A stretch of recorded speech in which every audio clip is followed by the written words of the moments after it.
Well, our position from before it started was that the United States should not go after other countries as is being the tradition. Specifically with this war, there were doubts about the weapons of mass destruction and the relation between Hussein and the terrorist attacks from the very beginning. So our position was always like, well, there's something wrong here. So we were always opposed from the very beginning. Most of the other candidates would like to find a way to extricate U.S. troops from the region. And the question is, how are they going to do it?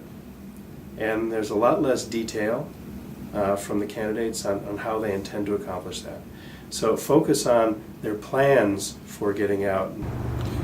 There has to be concrete dates where you're going to start bringing troops back in groups, whatever, in percentages, and there has to be, it can be 10 years.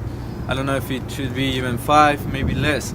I know it cannot be a year. That is the duty of Americans to go to the polls and vote whoever they believe it is the right person, but then keep them accountable and don't go home and then cry about the promise of the war. And this is what I've been experiencing since I came here 5 years ago. It's not actual commitment of the people beside the polling day, the elections day. So I think that that's the key thing is more than the options you have. I believe there are not very important difference within the parties, at least maybe between Republicans and Democrats.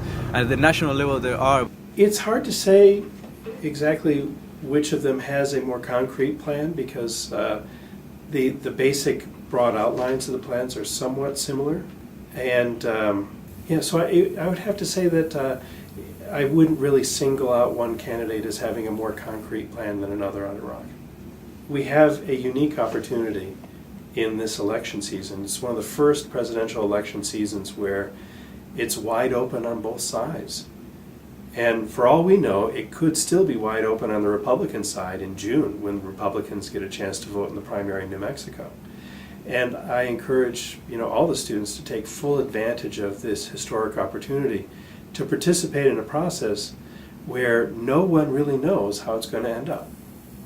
And it could be that we come out of the New Mexico caucus in a week's time and the 20 other plus primary elections and caucuses, and we still won't know which candidate is likely to win the Democratic nomination.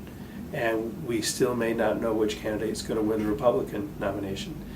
That's an exciting thing to be a part of, so I encourage everyone to get out and vote.